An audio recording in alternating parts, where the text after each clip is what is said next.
Good afternoon and welcome to a BC Lions recap show. Blake and I once again coming at you after the BC Lions had a Week 6 victory over the Saskatchewan Roughriders, 35-20. Blake, thanks for joining me. How you doing, buddy?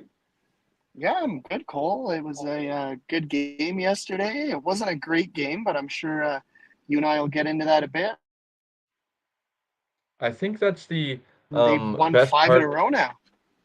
I I agree, Blake. I think that's the best part about yesterday's victory is defeating an undefeated Saskatchewan Roughriders by 35-20, 15 points, which is a nice score. But like you mentioned, a good game, not a great game by any means. I think leaves a lot to be worked on next week at practice. Coach Campbell can get after them this week in the film room and stuff like that. I think the BC Lions have yet to play a full 60-minute ball game here through 6 weeks. But that is a great sign when the team is 5-1. Could very easily be 6-0. A lot of things still to clean up, but at the same time, Blake, dominant performances we've seen here early on throughout the season, and you have to start with Vernon Adams and Justin McInnes, and then shortly followed by Sean White, Mr. Automatic, who, my apologies, definitely left him out of my short little post-game kind of quick thoughts. 7 for 7, I believe it's a franchise record, Blake, and just guys on an absolute heater right now, and don't want to spend too much time talking about the S word 'cause you don't want to, you know what, folks, but just absolute incredible season here so far from the three of them. And on defense, a pretty solid performance as well. Obviously, going against Shea Patterson, backup quarterback for the Riders. But I thought they did a pretty decent job at keeping them quiet for most part of the all night. I know Sammy Emilis popped off. I believe he had over 140 something yards on maybe seven or eight catches. So, what was a pretty good game. But like I mentioned, a lot to be desired on if you're a BC Lions fan or player in that locker room. So. Before we get going, I believe we are only live on YouTube today, unfortunately. From what I'm seeing here, Blake, I believe we cannot go live on X anymore because you need a premium account, I suppose. It's giving me a little error logo here. So unfortunately, I don't think anybody on X is going to be able to join us today. So, quickly, Blake, I'm going to go on YouTube and stuff and Twitter and let the people know to come join us. Give me your thoughts on yesterday's 35-20 victory over the Riders. Yeah, no, I thought it was like I mentioned in the open. I thought it was a good game. VA ended up throwing for over 450 yards. I think it was 456 to be exact. But he'll admit himself he didn't have that great of a game. He threw two picks, only threw for one touchdown pass. He also ran one in as well. But I don't think he'll be happy with how much he didn't really spread the ball around. I mean, I get when you have the hot hand that you have to keep going back to him. And Justin McInnes was incredibly hot yesterday with 248 yards, but we saw a couple drops from Alex Hollins, a couple of missed assignments on offense and on defense. So, like you mentioned, some stuff to clean up for the Lions, but overall, I think it was a pretty good game. And the defense, I think, stepped up pretty well with an interception of Shea Patterson, as well as at least four sacks, I believe. Might be three, but they had definitely a few sacks on Patterson yesterday. Yes, they did. So, as I'm letting the people know to come join us, Blake, we're going to get into everything as normal post game recap. Go through the recap, full game recap, likes, dislikes, and we'll give a couple game balls. Both Blake and I were in the building yesterday, so we're able to take in the game. Was a pretty good environment, obviously, to be expected anytime Saskatchewan's in town. Usually, you see a lot of rider green in the stands. Unfortunately, they introduced the riders on the field, got a pretty loud pop, and then I think BC's fans tried to rise to the occasion. I think they rightfully so got the louder roar, if you will, for the fans there, but Rider fans were well numbered in the building yesterday. So before we get into the post game recap here, we will go through obviously our full game recap. Quickly, I'm going to throw it on X to let the people know to come hang out with us. That's unfortunate that we can't stream on X anymore due to premium account restrictions. Of course, Elon Musk making you pay, but that's all good. Because if you guys don't catch us live, like I know Jay unfortunately isn't able to catch us live here today, and he doesn't enjoy that too much. But remember, folks, that you can always go watch the episodes back. Don't have to watch them live, and then you can get in the comments, message us on social media and stuff like that, and we can interact with you that way as well. So best of both worlds, and I think another way to consume our content as well. Just gonna quickly let the people know on X to come join us, and then we'll get into our full game recap here.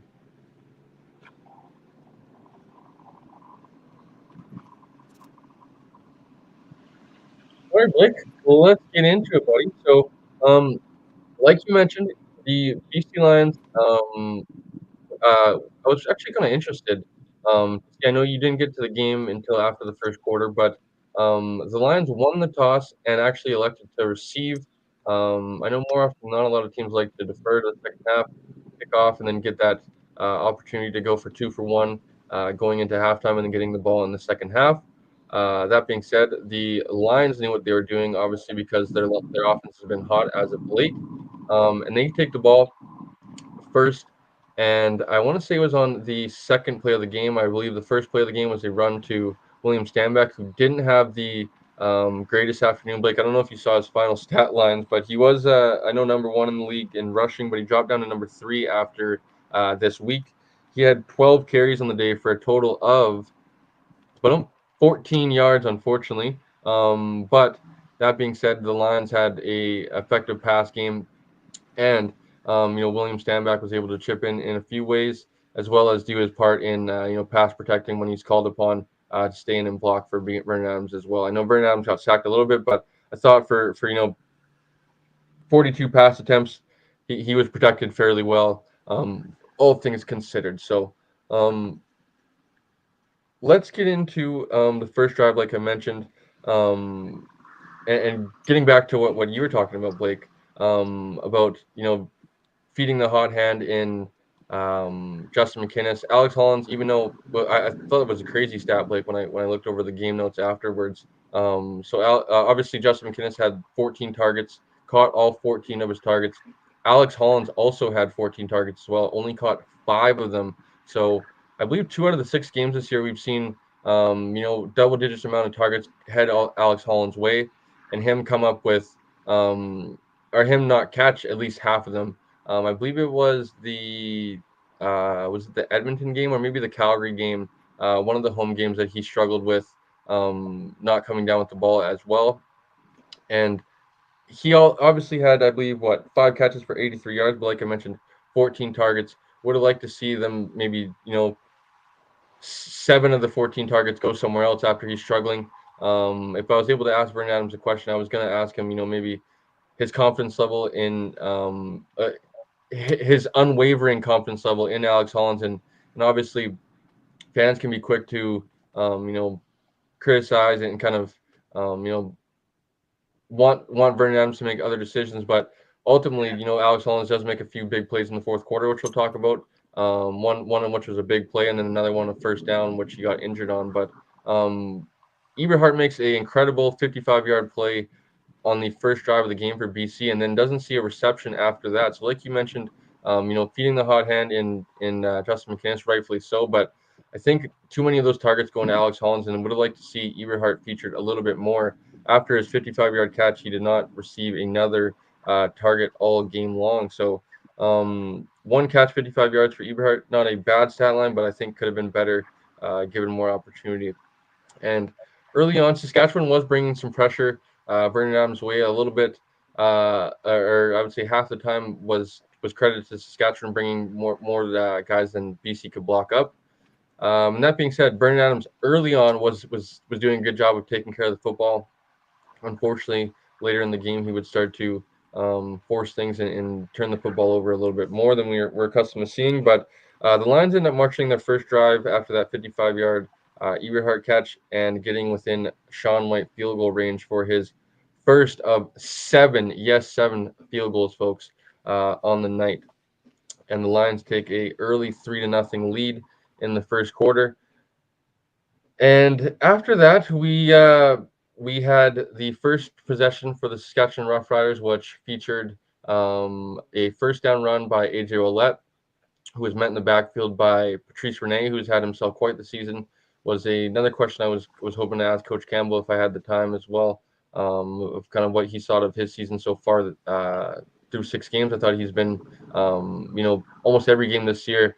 I can remember one Patrice Rene play stand out, and I think he's had himself a solid season coming from a depth role into the starting position this season, and he's done himself a good job so far this season. I think he can continue to build on a great start to the season. So on second down, we saw Adrian Green intercept Shea Patterson on his first pass attempt of the game, and was a great play by Adrian. Love to see him be aggressive like that, go up and get it. Was on Keon Schaefer-Baker. I don't believe it should have been thrown. Probably Shea Patterson looks at the film here today, or maybe last night on the plane, something like that. He probably had, if I'm not mistaken, I have the video on my phone. Had somebody in the flats. So I think if he throws to, he might be able to throw to and get some yak yards and pick up the first down.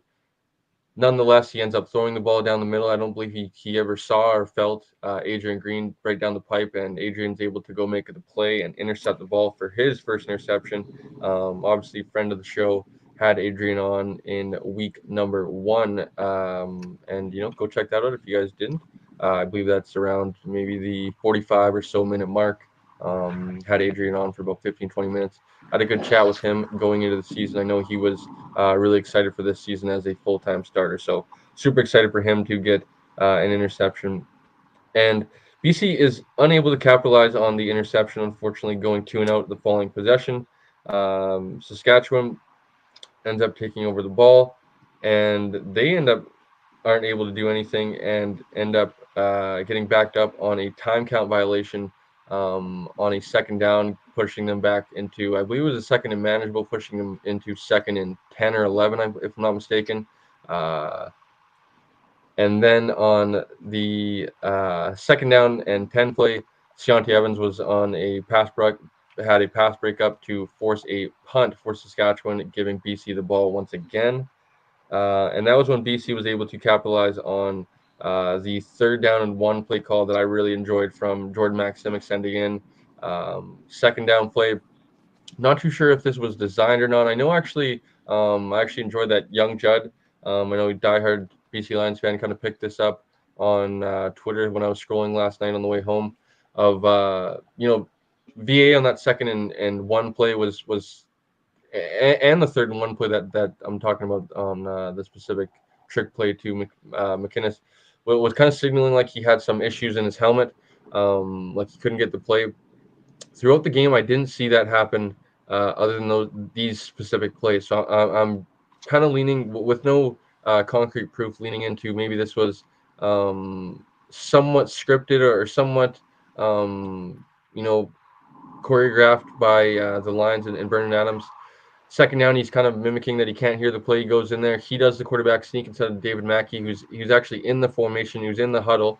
Um, he lines up kind of as the H back / tight end to Vernon Adams' left. They run it. They can't get it on second and 1.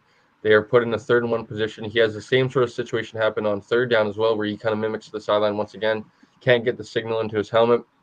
He goes back to the huddle, and they pull off a third and 1 trick play where they go under center like he's about to, siege to the right. He takes a 3-step drop quickly, airs it out to McInnes for a 38-yard pass play, taking them down into Saskatchewan territory. And a few plays later, Justin McInnes would finish it off on a very risky throw by Vernon Adams, but a ballsy one as well. A great throw over the defender, high up for Justin McInnes to go get it. He comes down with it for his first touchdown of the game, and McInnes was just on from that point on. I believe that drive was a quick 6 plays, 63-yard drive, led by the big play of 38 yards, obviously, by McInnes. But Blake, I guess you might not have been in the building, but what were your thoughts hearing that trick play on the radio? I'm sure Julio and Moj were giving that a hell of a call. Yeah, no, I wasn't in the building yet for that, but I saw it later on, and I'm not sure if it was young Judd or somebody else, but I was also scrolling through Twitter yesterday, and I believe it was one of the columnists. It might have been JC Abbott or someone else from Three Down Nation, and they were kind of wondering to themselves on that second down play, why is VA running short yardage? And then the Lions didn't get it, and the third down play, they're like, why is VA still in? Oh, that's why VA is still in the game. So it was definitely a well called play by Jordan Maximic. And I did see the highlight as well. I know you posted this on your personal Twitter feed as well, that you didn't really like the throw from VA. You thought maybe he had other options, but it worked out, and the Lions were able to take a 10-0 lead after one quarter play. Yes, it was a very risky throw in my opinion, but at the end of the day, cashed in. I think that just shows his confidence level in Justin McInnis that he goes and puts it up. His guy's going to come down with it, and I can't blame him for the 100% ratio. When he threw the ball Justin McInnis's way, good things happened, and McInnis came down with the ball. So can't knock it if it's working. And the Lions take a 10-0 lead early on. And then the Riders started to show some life with a well-designed play into the flats by Emilus. Was kind of like a slice motion out of the backfield. Looked like they try to utilize H.A. Ouellette with the play action. Emilus comes slicing out of the backfield on the backside, has some blockers in front of him. He catches the ball near the line of scrimmage around maybe the 51 or so yard line, has a 40, I believe, 9-yard reception down to the BC Lions 4 or 5 yard line, setting the Riders up to punch it in with AJ Ouellette, cutting the lead to 10-7 in the first quarter. And at this point, I think it was kind of like, okay, here we go, ball game, game on, so to speak, because 3-0 early after the Lions are able to capitalize on a big play that sets them up in a field goal range. So momentum's into the building after that Eberhardt play. Get the interception by Green, even more momentum's in the building, not able to capitalize, unfortunately. But the few plays by McInnis, specifically the trick play, then the touchdown, momentum's even higher. It's 10-0. And then, I was kind of wondering how the Riders and Shea Patterson specifically was going to respond. They're able to respond with a well-designed play, not stressing Shea Patterson to push it downfield, which I didn't think he was able to do against the Lions offense. I thought some of them are, like I mentioned, Emilus going off for 100 and something yards. I thought majority of his production was, well-designed plays, nothing too egregious down the field or nothing too, you know, cause for concern that was some errors in the Lions defense or just somebody getting outmatched. So was good to see. And then, like I mentioned, 10-7 lead. The Lions take over possession of the ball and was followed up by a beautiful catch by Stanley Berryhill. I know I got it on Twitter, posted that one right down the middle. It was another ball that maybe shouldn't have been thrown. I think the defender played Stanley Berryhill instead of the football. Stanley Berryhill might not be finishing that ball game, but nonetheless, the defender tried to go for the football. Stanley Berryhill, fearless, goes up there, grabs the football for, I want to say maybe a 20, 25 yard play. Was a beautiful grab, a nice throw right down the pipe. Not a great decision, but a nice throw. Perfectly in stride for his receiver, a little bit high, but ultimately it ends in a reception and a first down for the Lions. And then on to end the first quarter, Vernon Adams was sacked, which we saw Vernon Adams get sacked a little bit more than we're accustomed to seeing him in the last 6 weeks, I guess, because we've been spoiled ever since the week one game of not seeing VA be taken to the ground. But this game, Saskatchewan was able to get after him quite a bit, bring him to the ground, get some pressure on him. Like I said, I don't think it was all the fault of the offensive line. Obviously, there's sometimes that the defensive line is just going to beat you, but I think it was just got to chalk it up to those guys on the other side are paid to be professionals as well, and sometimes they're going to make plays. So Vernon Adams was sacked for the first time on the night, I believe, to close out the first quarter at 10-7, like I mentioned, and the Lions end up kicking Sean White's longest field goal in the night. And I think this is about his range here, Blake. maybe we'll talk a little bit about this as well in kind of wrapping up Sean White's evening. But 50-yard kick for Sean White on his second attempt on the evening to make it 13-7 for the BC Lions. And the Lions were able to, I believe, get a 2-and-out defensively and take the ball right back. I believe it was the possession that Alex Hollins had the wide open pass that he dropped. I believe you would have had pretty good vantage point. So, what was your vantage point, and what was your thoughts running through your minds, Blake? Because this is the second, I believe, home game in a row we've seen Alex Hollins drop a basically a walk-in touchdown. So, what was going through your mind in that moment? Yeah, no, that happened right in front of me, and I'll quickly just correct myself in saying that it was. I forgot that first Ouellette touchdown was in the first quarter, but yeah, no, the pass to Hollins was right in front of me. You know, we see VA make the pass, and we see Hollins has a step on his defender, and he drops it right into his arms. Literally, we're like, oh, he's gonna walk into the end zone, and then it went right through his arms, and you could see Hollins was so upset with himself after that play as well. He kind of took himself out of the game. He had Javon Katoy come over to him. He had a couple other members of the coaching staff and stuff like that come over to him as well, as he was just so upset that he dropped the ball. But it was unfortunate, as instead of the Lions going up at the time what would be 20-7, they had to settle for another Sean White field goal. Yes, and VA talked a little bit about that post game as well. Of got to finish some of those drives in touchdowns. That being said, when you have a guy like Mr. Automatic Sean White, um, down the stretch later in some of these tighter games, yes, that's going to be a big thing. But getting a victory in a game like today and having a guy like Sean White, being able to trust him to go out there for a 50-yard field goal, obviously, it's in BC place, so there's no elements. But that being said, if BC is able to, keep on keeping on, continue to hold down first place, like I think, all things aside, all health things aside, they should continue to hold down first place throughout the season. If they can get if they can get home field advantage throughout the playoffs, and then play the Grey Cup indoors at home, I think you're set up to have Sean White as a big time weapon that pretty much as soon as you get across midfield, you're within Sean White's range. Being that you're indoors, you don't have to deal with any of the elements.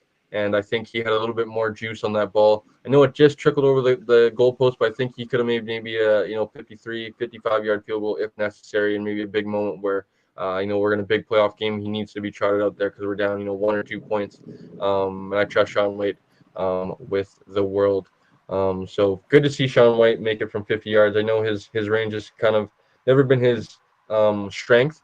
I think his accuracy has been his best asset as a kicker. Knows his range. He knows his limit. He plays within it, to quote the great BCLC. And I think he's just Mr. Automatic, and he's on a historic pace right now. Just can't say enough about that guy. We'll continue to talk about him and give him his flowers, especially because I did not last night. So what was it? I guess the 13-7 field goal was it? I believe I was on. 16. Blake? Hollins was before the 16-7.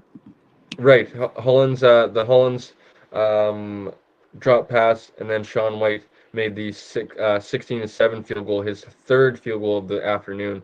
And then the Riders took over the ball, and Emlis had himself another big play and took the Riders into scoring territory once again.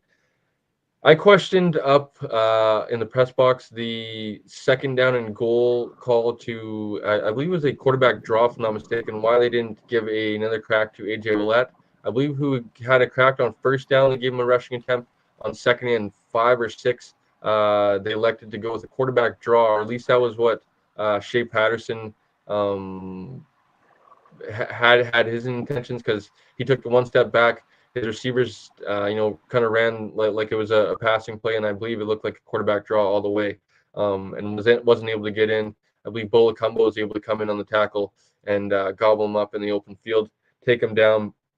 And the one funny thing I saw actually in the fourth quarter is knowing Shea Patterson, following him from his Michigan days, and some of the content and watching that online, social media and stuff like that. I saw his helmet get knocked off there, I believe in the third or fourth quarter, and the white guy has cornrows. I couldn't believe it. I was a little bit taken back, and I just couldn't help but shake my head. But All jokes aside, it reminded me of Malibu's Most Wanted. If anybody's seen that movie of B. Rad, the white guy, I know Derek Dennis was joking about it on Twitter of a white guy with cornrows, and just funny stuff. But Shea Patterson, I thought, had a solid afternoon. Ultimately, his second start overall. That's what I thought was funny when I get these little notes or whatever for the game, the media notes. Um, they give you a bunch of statistics and stuff like that. And Shea Patterson obviously going into the game had one career start. Vernon Adams had a total of 56 career starts, so outnumbered him by 55. But I thought Shea Patterson performed fairly well considering second start and still learning the CFL game. So the Brett Lawher and the Riders kick a 16-10 field goal, cutting the lead to 6-point lead.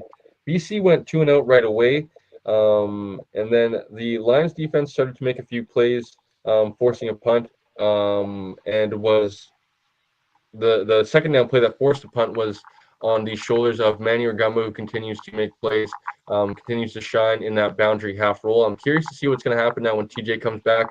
Maybe they're able to do a right side, left side type of thing where Manny's able to stay on the right, TJ's able to stay on the left or whatever.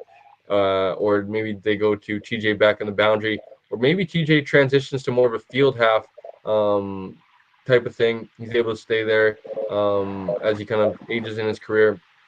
And Manny continues to stay in the boundary. I think him and Jerry have had a good chemistry this year. They played super well, and Manny Orgumba continues to make play. He had a nice open field tackle on that second down play to force another Saskatchewan punt. So McInnes caught another. It seemed like all afternoon it was 25-yard chunk play here and 25-yard play here and 30-yard play here for McInnes. It seemed like he kept getting behind the Riders defense, or just VA was finding him all day long, which was one of my keys to victory.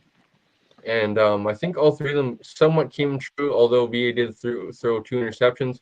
The one of capitalizing on the big plays. Obviously you started the game with a big 55-yard play, capitalized on it with Aiden Eberhardt.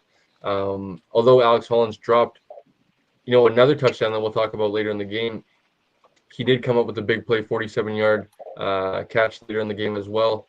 And then Justin McInnes was just all over the field with big plays. So they were able to capitalize, and McInnes had a 25-yard play at the 3-minute warning. And then shortly after that, Sean White was able to kick his 44-yard field goal, his fourth field goal of the half, making it 19-10. And then I believe that's what the score was at the half, if I'm not mistaken, Blake. And just seeing the stats, obviously post-game look video game, but even at halftime was quite ridiculous. I believe McInnes had something around 150 yards receiving. I want to say maybe 8 catches or something like that. Was just absolutely on a heater and continued to dominate into the second half there, finishing the game strong. So, Blake, obviously, like you mentioned, you just got there after the first quarter ended. So what were your thoughts on the first half, seeing the Lions up 19-10, and obviously over the Saskatchewan Roughriders, who are undefeated, still a strong team, even without Shea Patterson? Yeah, no, I thought it was a fairly decent first half, but I thought it could. Whoops, I think I was muted there. I think the Lions will kind of rue the missed chances, specifically with that Alex Hollins catch that we already talked about, or dropped catch per se. But I think that it was a really good first half. I mean, the Lions were probably happy to be up by 9 at the half, considering some of the mistakes they made and the big defensive stand that we talked about. So overall, it was probably 75% good and 25% not so good at the half.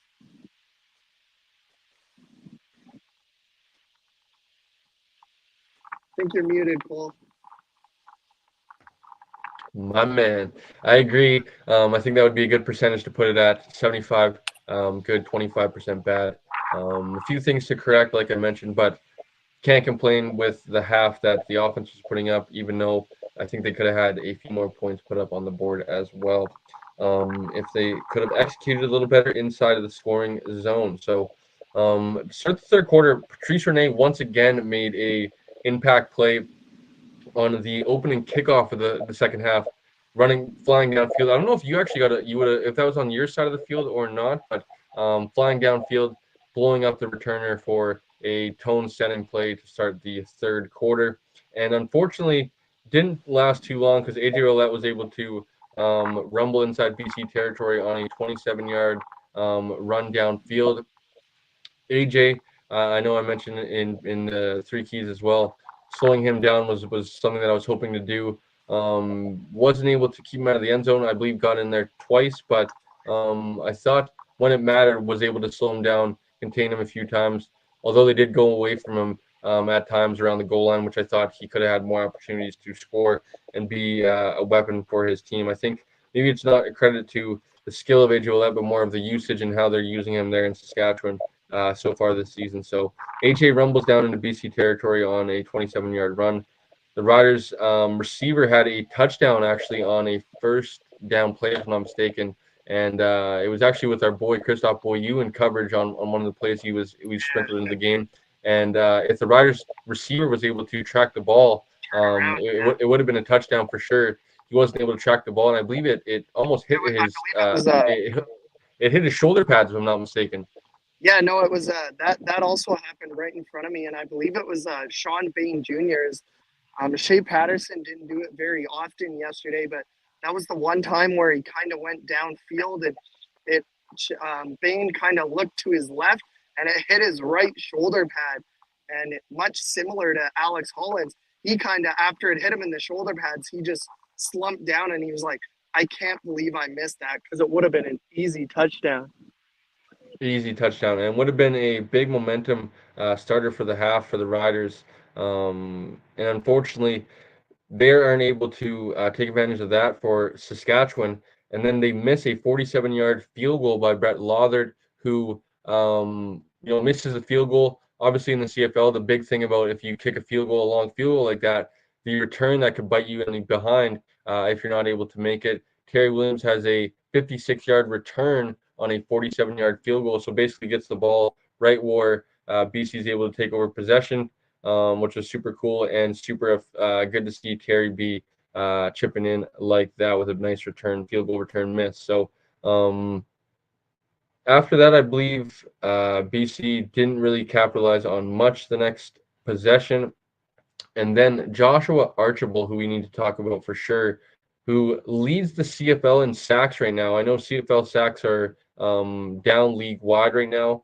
But that being said, Joshua Archibald with his fourth sack already this season and forces the Rider punt, but was just a great effort play by Joshua Archibald, who was on the other side of the field to begin the play. Shea Patterson flushes to his left of the field, which I believe was the opposite side of the field of us. Joshua Archibald is able to not give up the play, track him down, bring him down for his fourth sack, like I mentioned, CFL leading. And was another thing I was going to be asking Coach Campbell if I had the time as well.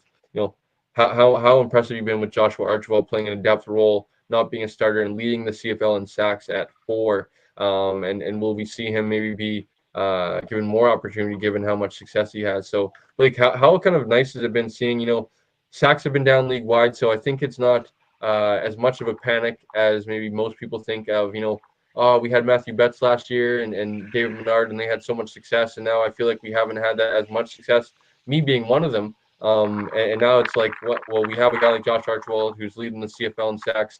Pete Robertson's having some success as well. And the guys in the interior, they're not doing, they're not having flashy numbers, but I think they're doing their job to the best of their abilities as well. So what's your kind of opinion on Joshua Archibald's start to the season so far?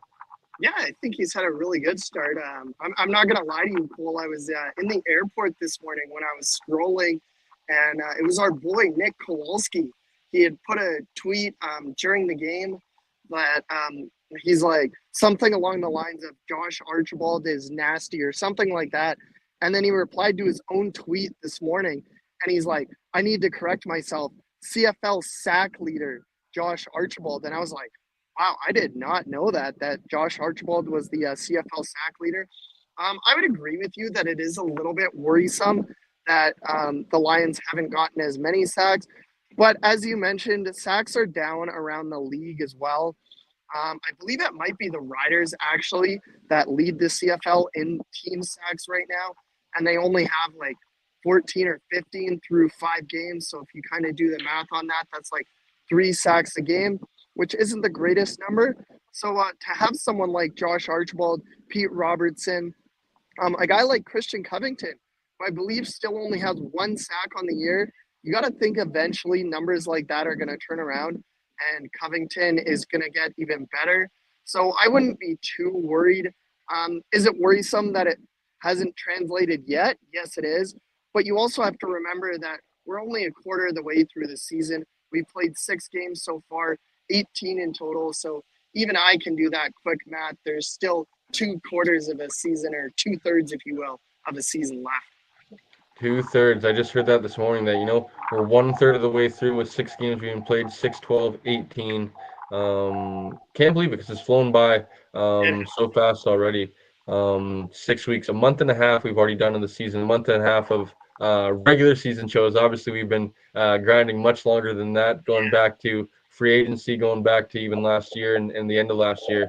But you know what it is, folks? Every Wednesday night and every after every BC Lions game, you can find us recapping shows, recapping the action around the CFL for anyone that's tuning in as well. So, like I mentioned, Joshua Archibald's forced sack, forcing a Riders punt, and McInnes was able to be effective once again, and was his, I believe, his maybe second or third big play for 20 yards, and seemed like another first down play that he chipped in as well on that following possession, the Lions taking over.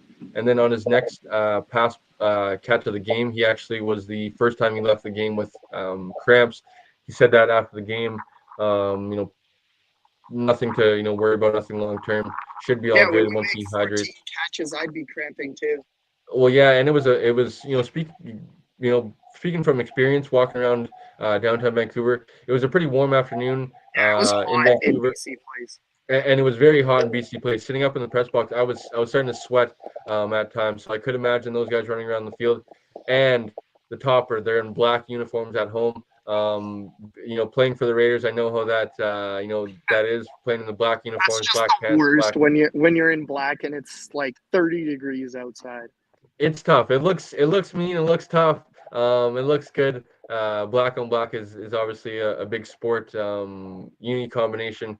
That being said, in the heat, it is just unbearable sometimes. And I'm sure Justin McInnes was just battling through when he had 14 receptions. The heat that was at BC Place, and he goes down with or he leaves the game for the first time there. And unfortunately for Vernon Adams and the BC Lions offense, it was it was felt right away, because I believe on the following play, Vernon Adams Mm. was actually picked off. And obviously the Lions are obviously without Javon Catoy already. Kieran Passant, shout out to him.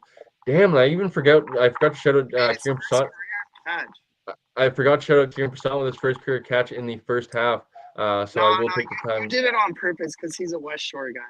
Yeah, I do. I do despise his team. That being said, maybe hoping to have him on the podcast here soon, especially because I know he's working hard, and hopefully he's able to keep developing into something that the Lions are able to use in maybe a year or two. I think that's kind of the plan. Is he's not as gifted as a guy like Javon Catoy athletically.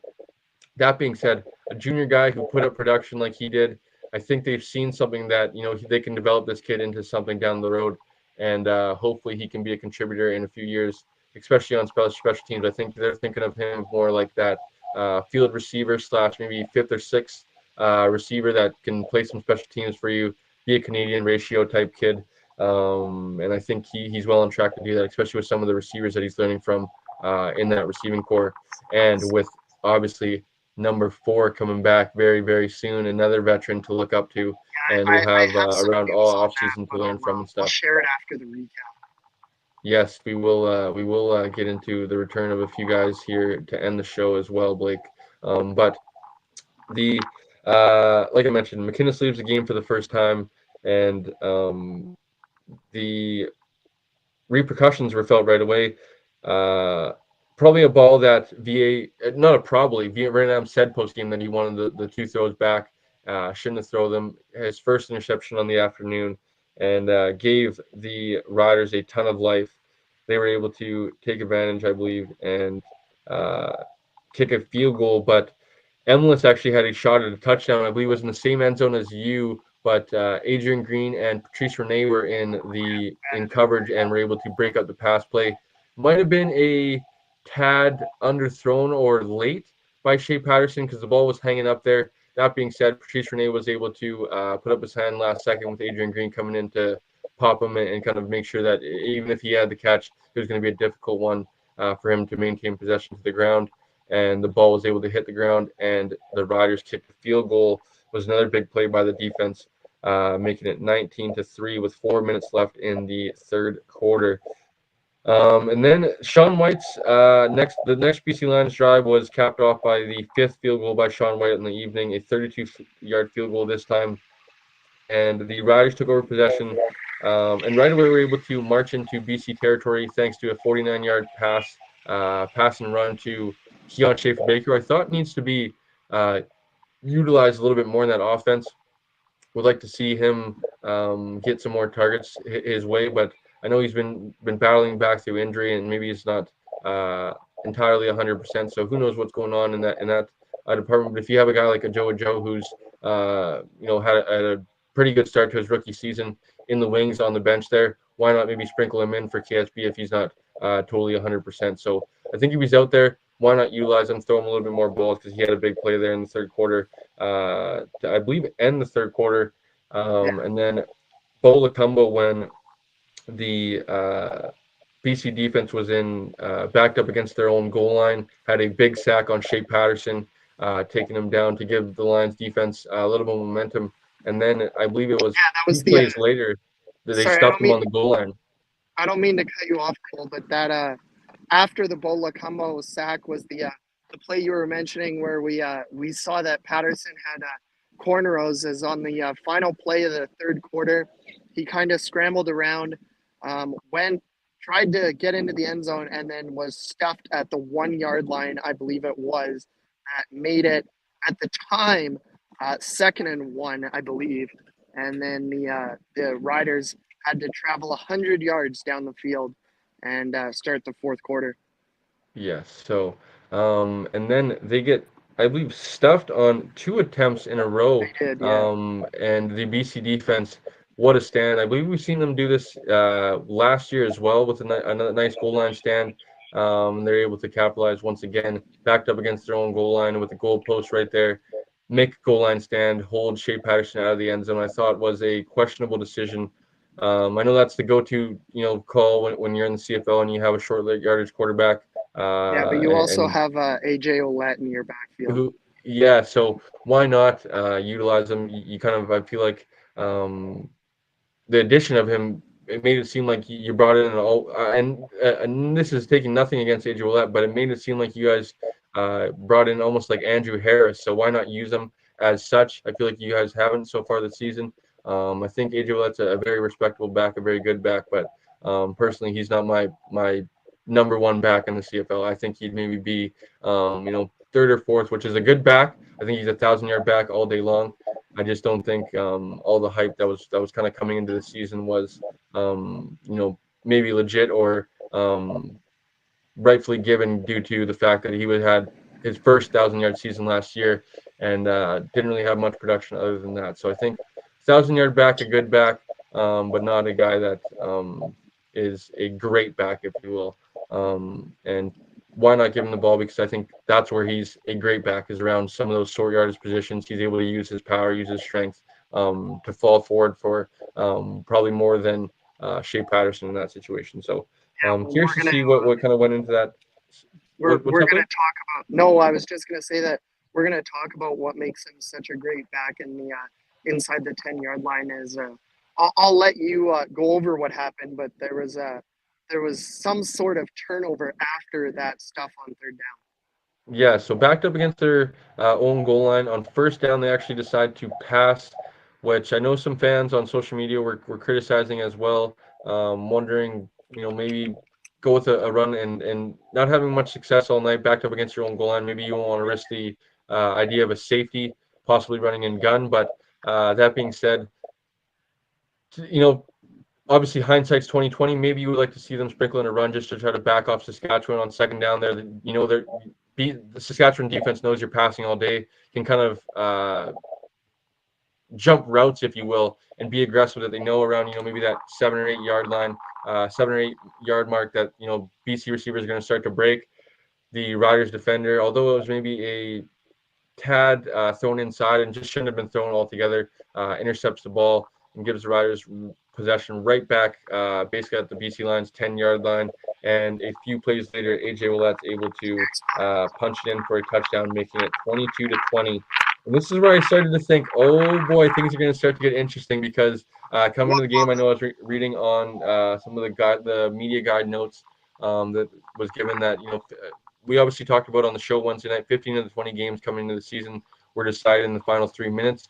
I believe it was a 8 of 15 of those games or something like that. A reasonable percentage of those games, the teams that won going into the fourth quarter were trailing, so they had to make some sort of comeback. So I was like, oh man, this kind of, the statistics are there. Maybe Saskatchewan's been trailing all game. They've been doing this all season. Is this where they're going to maybe, steal this game and head back home in Saskatchewan with a victory? Especially, they get a big interception after BC gets the goal line stands. They score the next play, cutting it to a 2-point lead. So not the greatest sign. Justin McInnes is out of the game at the point. And obviously, things don't go that way. But the Riders, what a play call after they punch it in with AJ Ouellette, Blake. This is even more where I thought, oh boy, this could be the TSN turning point. I believe I mentioned that on social That was media my where thoughts as well. they had the balls to pull out a onside kick. And I know some people thought it was maybe a touch too early, but I think it was pretty good timing. I It think if was you it kick was the ball right off on. I had the perfect angle on it. Lothar waited until it got to exactly the 40-yard line before he yeah, touched it. Yeah, so I think when it comes to timing, though, I know some people were questioning whether maybe Saskatchewan should have waited till later in the fourth quarter. I think it was perfect timing because if you kick the ball back to BC, I think they're probably just the way they were clicking are going to score if you give them, the ball that's not backed up against their goal line, where VA is maybe feeling a little bit of pressure. I think if they're able to kick the ball off, Terry Williams is able to kick it up, return it out to the 30, 35, or they kick it at the 40. That offense is able to get a few first downs, take some pressure, or kick a field goal where things are a little bit different. I think that's a perfect opportunity to take a chance, steal a possession, try to go for the lead right there early on in the fourth quarter. Unfortunately, it doesn't work out for them, and we saw actually Jonah Tavai get his first career sack, starting his first career game for Josh Banks. A little bit of a smaller stature, but bigger dude, obviously still over 300 pounds, playing defensive tackle, but he's more of a smaller dude, more of a plug, I guess, if you will. And was doing a good job for the most part. I didn't see too much traffic getting up to the second level, delaying the linebackers too much. But Jonah Devine was able to get a sack and knock them back into a second and long situation. And on that second and long situation, Joshua Archibald makes another play, leading CFL sack leader with another effort play where I want to say it was either Sean Bain or Emlis had the ball short across the middle, cut back. Joshua Archibald goes to track down the ball with the tomahawk spike, punches it out, and I believe it's Manny Rugamba once again recovers the fumble. BC takes over the ball, and all is good after the onside kick recovered by the Riders. And on that very next possession, I believe there was a drop by Alex Hollins or maybe a miscommunication. And then I believe it was a couple plays late, miscommunication. A few plays later, 47-yard pass play to Alex Hollins, taking BC down into Riders territory, setting them up right into field goal range of Sean White. And VA scrambled in for a touchdown, I believe, on the following play, which would have been another good uh, viewing point for you. And the BC Lions were able to take a 29-20 lead there late in the fourth quarter. And then the Lions defense forced another punt. The Lions offense was basically able to ice it away here, drive down the field. McInnes was able to be back in the game, chip in with another 20 or so yard catch, take them into field goal range. Sean White hit his sixth field goal on the night and gave the ball back to the Riders with not much time left. They don't make anything happen. BC takes back over the football. And Coach Campbell talked about it after the game, mentioned that this was all for you know, Yeah, I was standing gonna go there standing as well. standing implications. He mentioned that he went to Coach Campbell or Coach Mace, meant no disrespect by kicking the seventh field goal with no time left on the clock. He actually called timeout with 1 second left, if I'm mistaken. Wanted to make sure that only playing Saskatchewan twice, they see Calgary and Winnipeg 3 times. Only seeing Saskatchewan twice.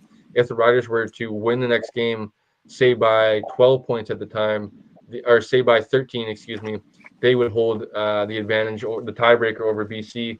So BC wants to make sure that they can win this game by as many points as possible, so that the Riders have to do so as well when they see each other again down the road. So a historic field goal in some ways for Sean White and the BC Lions, the CFL, because Sean White's able to hit his seventh field goal.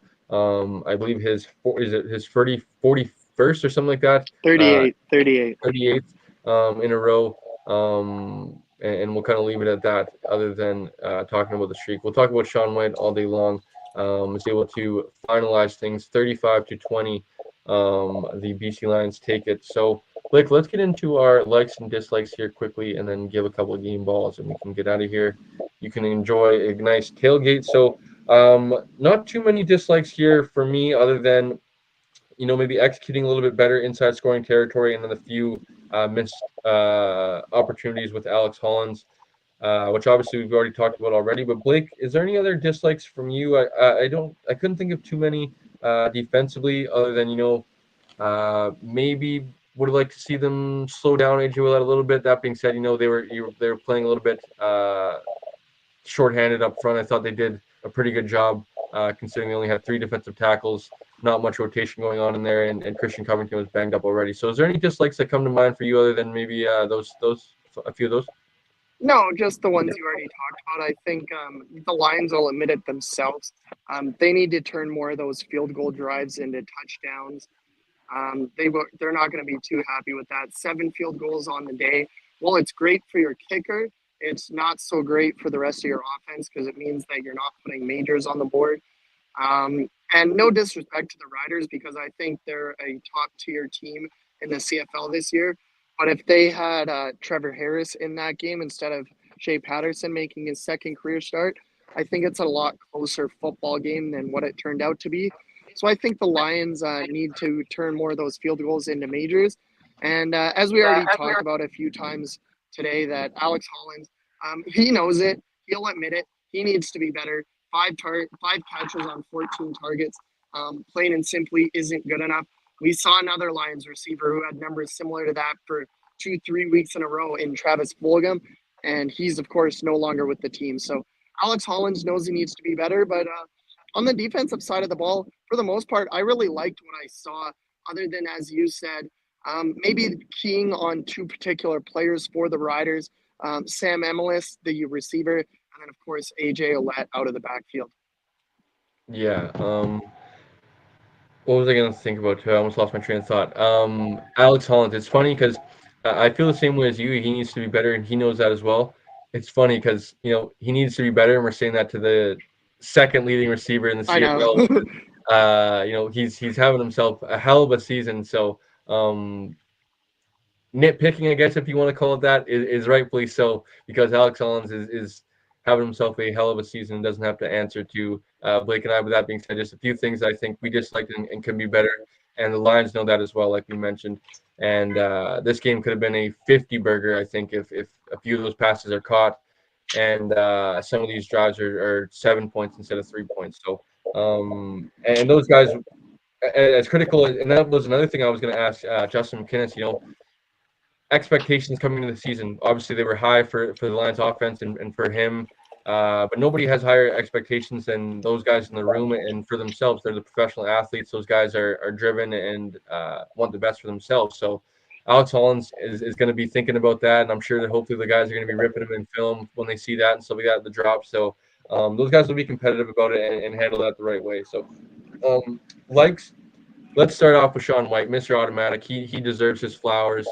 Left him out of like I said, my few post game thoughts last night, which I should have mentioned him. Just couldn't believe the accuracy, the confidence of just knowing that once you get across that basically 45-yard line, Sean White's going to be able to get trotted out there, make a kick. The last few years here since we had, the Nathan Rourke era came in, Nathan was able to have a lot of success getting them into field goal range, putting up a lot of points because if they weren't finishing off drives and touchdowns like Nathan was doing, Sean White was making sure that they were kicking field goals, getting 3 points. Leading into the Vernon Adams era, that he's been just as successful, and then this year he's been off to a historic pace. And I think the good thing that Lions fans and that I feel for Sean White is, I know he said in the past that basically he gets in a rhythm, and once he gets through 3 or 4 games, as soon as he starts to see 4 or 5 kicks go through, he starts to feel a really good confidence, and at that point he sees himself being able to go on long streaks at times. So I know he's done this before. I think multiple times he put on social media of going 7% in the game. I think dating back to his time in Edmonton. So a guy that's been on a heater before and can continue to keep this up. So just interested to see how far he can push this. Don't want to talk about it too much because it's like the shutout word in hockey. But what do you got to say about our field goal kicker who continues to impress? And what's even more, I think, impressive is at his age, he continues to say that he has I don't know if I want to say a lot left in the tank, but a little bit left in the tank, and sees himself sticking around for at least a few more years as a Lions field goal kicker. Yeah, no, I'm glad that you brought up his age because I saw recently that I believe it was our other guy with the BC Lions media team, Matt Baker, said that he talked to Sean, and Sean said he wants to kick until he's 50, and I believe he's 41 or 42 right now. So if we have almost another 10 years of Sean White, I'd be pretty okay with that. But as you already said, Cole, and as I've put on our Twitter and stuff like that, he really is Mr. Automatic. Another tidbit that Mr. Matt Baker put on his personal Twitter was that Sean now holds the franchise record for 3 different franchises for most consecutive field goals made. The Lions that he's on right now, the Elks between 2012 and 2014, I believe. And I'm trying to remember the third team. I want to say, I don't think it's the Riders. Do you know where else he played, Cole? Winnipeg, maybe? You're on mute. Montreal. Yeah, that's the third team. He has the record for Montreal as well. So he's just Mr. Automatic, and I don't know what else you can say about the guy. He's just absolutely amazing. Amazing. So let's get to our likes, Blake, because obviously there is a ton to talk about. But talked about most of them in the game recap. Have to start with Justin McInnis, Vernon Adams. They absolutely had video game type numbers and are on historic paces. Now, the thing about paces is usually they tend to level off. That being said, I still believe 100% Vernon Adams is going to surpass 5,000 yards. Justin McInnis is going to surpass 1,000 yards by August, folks, at the rate that we're going right now. So this is absolutely Heck, he'll insane. do it next game. Yeah, at this point, I was going to kind of say, maybe Alex Hollins and Justin McInnis, crack 1,000 yards by Labor Day. I think by Labor Day is underselling these guys. So, Justin McInnis, the sky is the absolute limit. I put that out on Twitter this morning of, he had 600 yards this year. He has more yards than he had last year already with 700. 700. Oh, yes. Sorry, go ahead. He has one less reception, 46 receptions he had last year. He has 45 this year. He has just as many touchdowns. So he basically surpasses his totals from last season through 6 games when he played 18 last year. The sky is the absolute limit. I just don't know what the ceiling is for this guy because he's still a younger prospect. Still has a ton of football ahead of him. And man, I am so glad that coming into the season he was very vocal, rightfully so. I know it was no disrespect. I know him and Dom Rhymes have a great relationship, but he kind of put it, nipped it in the butt right away. Of I'm not junior head top. I'm not Dom Rhymes 2.0. I'm Justin McInnis. I'm my own man because he is an absolute superstar in this league, and rightfully so. Tyson Philpott has obviously been talked about because of his start to the season. But Justin McInnis, man, he is absolutely lighting the world on fire right now. And, we just got to hope, I guess, that another line doesn't get, maybe noticed down south, and in a few years gets picked up to go down there. I think he would have to have another few years production before that happens. But just given his size, given his athleticism, stuff like that, given that he went to a university down south in the division NCAA Division One, I think scouts could start to possibly pay attention to him. Now that being said, I think he still is a few years away from that, having to have another few years of 1,000 yard productions. I am so curious to see how many yards he finishes this year's season with. I think 1,500 yards, 1,700 yards is pretty realistic at this point. With 12 games left in the season, as long as he doesn't get hurt. Say if he has 50 yards through 12 games every game. Quick math, what is that? 500, 600 yards or something like that. So, that's about 1,300 yards he'd finish with. I think underselling him. I think that's being like super, that's super. Yeah, He's going to get more than 50 yards a game. I promise you that. So there's gonna be a couple of games he has 100 yards. There's going to be a couple of games that he has maybe 25, or maybe a couple of games he has 75, 80 yards, something like that. So I think 1,500 yards, anywhere up near 1,700 yards is pretty realistic.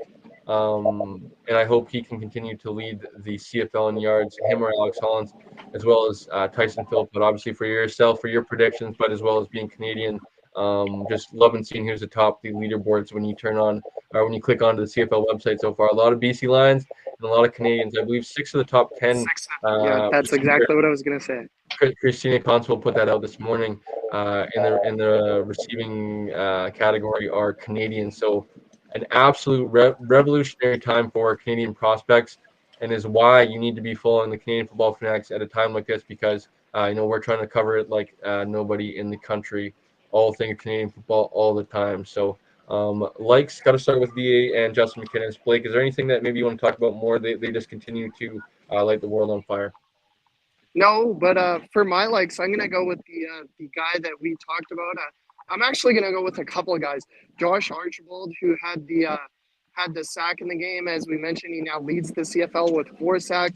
He also had the forced fumble, and Manny Rugamba and Adrian Green, as they were the beneficiaries of both of those turnovers, as Rugamba recovered the fumble and Adrian Green with the interception in the first quarter. Yeah, so I'm glad you mentioned all those as well. Joshua Archibald, Manny Rugamba, and Adrian Green. I will throw in there Patrice Rene, who as well, who will also already mentioned throughout the game recap. I thought played good defensively, and the defense just I think quietly is chopping wood. They're not doing anything too special or anything like that, but they're getting results. They're not letting teams score them more than 25 or so points. They're making sure that their offense can get just enough points, keeping a comfortable lead. I would like to see them get a little bit more big plays. Obviously, we saw Adrian Green get an interception today, but I think, like I mentioned, Ryan Phillips has that group just chopping wood. They're going to work every week. They're doing their thing. Nothing spectacular, but nothing terrible as well. They're middle of the pack with the statistics, but I think this group is a lot better than middle of the pack. I think if you peel back the numbers a little bit, there's a lot of garbage time stats that come into play when it comes to the numbers and stuff like that. I think this group is a lot better than middle of the pack, and I think if they start playing to the level that they can, this group is the best group in the CFL. In my opinion, I know the Riders and Riders fans might disagree with me, but and even Montreal fans as well. But I think rightfully so, they're in that top 3 group. Statistics might not show that. I think they're hovering around maybe the 4 or 5 range. But I think they can hang with Saskatchewan and Montreal defensively when they're clicking at all things going. And that maybe brings me to a point. TJ Lee's coming back, baby. And once this defense gets him, I can only imagine what that secondary is going to be able to do and lock things down, and that'll hopefully make things easier on the defensive line. Hopefully, they're able to the secondary is able to cover guys that much longer, giving them a little bit more split time to get to the opposing quarterbacks, bringing them down. I think I like what I've seen so far from Ben Haddock sliding back to the middle, Bo Lacumbo playing more of that middle linebacker position, and then Patrice Rene and Ryder Varga was sprinkled in there quite a bit, playing that side linebacker as well. I really like what I've seen from the linebacker group as well, even though they are without Josh Woods, excuse me, for the season. But defensively, like I said, I think they're close, man. As soon as they get some of these turnovers, I think it's going to be like a dam breaking, and it'll start to come in bunches. So watch out if this defense gets hot. I think the Lions will be a absolute nightmare for opposing teams if the Lions defense starts to play to the level that they I think they can. So likes any other likes, Blake? The defense we talked about, obviously offensive and special teams we talked about. I talked about Terry Williams, wanting to see him return a few weeks ago, having to see him have an impact. He had obviously like I talked about in the game recap, 56-yard missed field goal return that had a ton of momentum for the Lions there in the fourth quarter. I thought was a good one. Um, and I guess that leaves us for a few game balls before we can go through a few notes before we get out of here, Blake. I will give you first dibs on game ball. Who do you want to give it to, and why? Oh man, I went back and forth on this one. Spoiler alert, I'm not gonna go with VA. I know, a shock to you, but frankly, I thought he had a lot of his numbers looked good, especially the passing yards.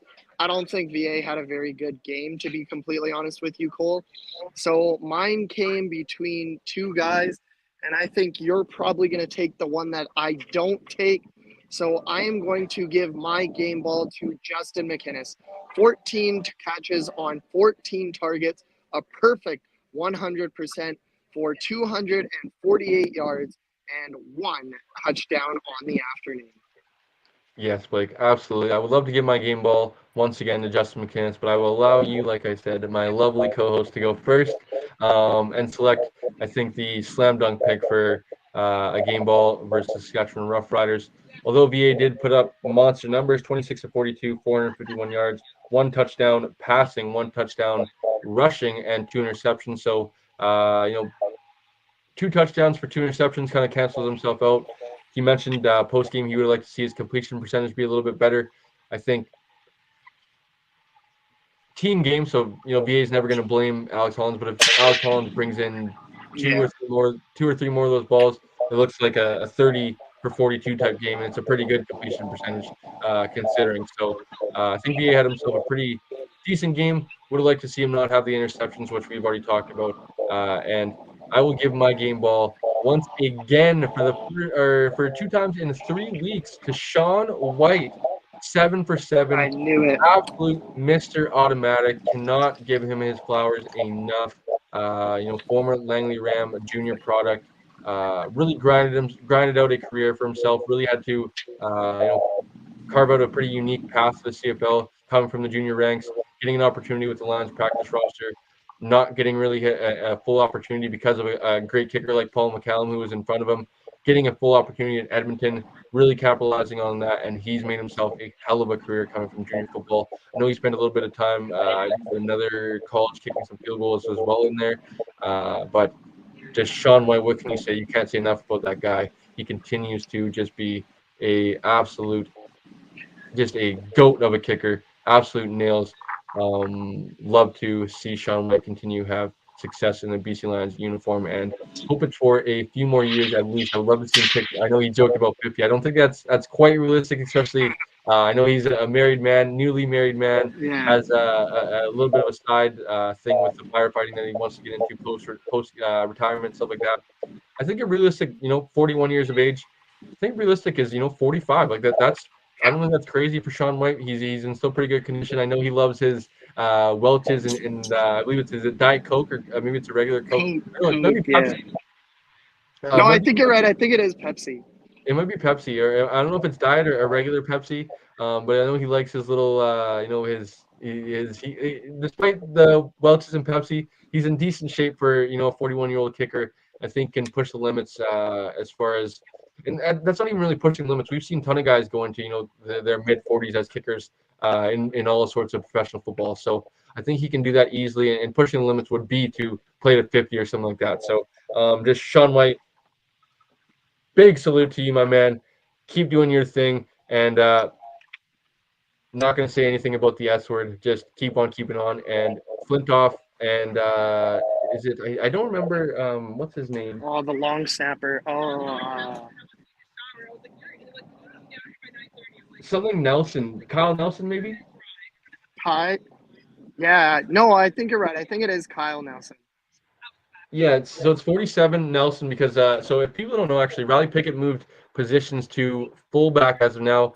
Still if you watch Riley Pickett, if anybody that takes in the game, he is a big special teams guy. He still loves to hang out with the kickers, still loves to hang out with Nelson and Flintoff, but he's changed to a fullback so he can kind of play a little bit more special teams, as well as be that backup long snapper if need be. I think if Nelson either leaves the lines or retires because he is a little bit older coming from the NFL, I think Riley Pickett's still the long term option at long snapper because he's had history playing the position and is still playing special teams. I think in all four phases, if I'm not mistaken, and did actually get in on the. He is a part of the short team package as well. He's a part of the jumbo team when you're around the goal line or any short yardage situations. And another thing, I guess, to note, Kieran Person obviously got the start, but for those that maybe would love to see him get a little bit more production, of peeling the curtain back a little bit, he obviously had 2 targets throughout the game. Had another one thrown his way, which I thought was maybe a poor decision by Vernon Adams. If it was a better thrown ball, I think Kieran Person might have got plastered as well. It was thrown behind him, then Kieran Person kind of lost balance, and the defender wasn't really able to nail him. But it was another ball down the middle of the field, and Persson wasn't able to come down with it. I think it would have been a nice play for him on the afternoon for his first career start. 2 catches on the day, one down the middle of the field for 2 first downs. Wasn't able to come up with it, but David Mackey and Andrew Pearson, jumbo tight end slash extra offensive lineman, were sprinkled in quite a bit, either to pass protect, be an extra offensive lineman in pass protection, or in run situations as well, just to add that situation. And to stay on the offensive line, we're talking about a few BC Lions news items to close up the show here tonight. Tyler Packer and Chris Slugger had themselves another decent night. I know Vernon Adams got sacked. I believe it was 3 or 4 times on the night, but all things considered, they had 42 dropbacks, was able to complete 26 of the passes. I think they had themselves a pretty good effort considering the other guys on the other side are paid just as much as well, if not more, to beat their guy as well. So can't chalk it up to sometimes the other guy's just going to beat you for some plays as well. So I'm curious to see what is going to happen next week, Blake. And it was my biggest question I wanted to ask Coach Campbell of. I know it's early. I know you were going to want to, celebrate this victory here tonight. But is there any sort of decision or anything of any process that you have in mind of, Mike Couture and David Neville are coming back next week? Do you have any sort of idea of, are they not going to be starters? Are you going to leave Tyler Packer and Chris Slugger starting? I hope so, personally, but you never know when it comes to professional football because sometimes contracts have a little bit more to say in that. And then obviously, Keon Hatcher, I know, is mentioned of being not as 100% to return as TJ Lee. I think TJ Lee, we can expect to see him, 6 days from now, folks. I think is it 6 days from now we play in Calgary? I will break that news. TJ Lee has confirmed himself that he will play against the Calgary Stampeders. Keon Hatcher is a little bit farther off. So the Lions, of course, have the bye after the Calgary game. I've been told that Keon is more likely to return against the Blue Bombers on August the 1st. But TJ Lee will be back in the lineup next week. Which is totally fine if you're Keon Hatcher, and which is a great sign to see if you're TJ Lee. I cannot wait to see number 6 out there. I was actually super excited. We got to see, obviously, Mr. It's hard to say QB1 now because Vernon Adams is our QB1, but Mr. QB1, Mr. Kid Cannon himself, Nathan Rourke, break down the team after the game. But it was nice to see TJ Lee get to do the after the game, the little chant in the locker room after they count him up. It was just nice to see a familiar face, and I'm excited to see him back in the secondary next week. This number 6 jersey. It's been weird not seeing them throughout the first 6 games of the year, but we'll be good to see him back in the lineup. So. Blake, is there any more injury news, maybe updates or any things that you want to talk about before we end the show here tonight? Kent Perkins, I believe, no injury updates were given to media after the game, but I don't believe anything was too serious. I know he was a little bit hobbled out there, taken into the tent. And I know Alex Hollins was taken in the tent as well, but he gave the crowd a nice thumbs up. The crowd loved that. And then after the game, Coach Campbell mentioned there was nothing serious as well, just kind of banged up. Oh, I guess also from a Saskatchewan Roughriders Yeah, point of view, that's where I was Jamarcus Hardrick. I don't think I saw if it was anything official, but obviously when the card comes out, it's never a good sign. a longtime CFLer, obviously a former BC Lion. Hoping it's nothing too long term. Although, like I mentioned, just sending them good prayers and strength, and hoping hoping them a speedy recovery. But anything else, Blake, before we can get out of here, buddy? No, I was just going to mention the Jamarcus Hardrick as well. So even though he plays for the guys in green, the Green Riders, I should say, we wish him a speedy recovery. And you never like to see anyone get hurt, but especially guys like Jamarcus. Yes, absolutely. So I think that will conclude today's post game, and not I guess today's not a post game. It's more of a BC Lions a recap show today. The following afternoon, after the Lions' 35-20 victory over the Saskatchewan Roughriders.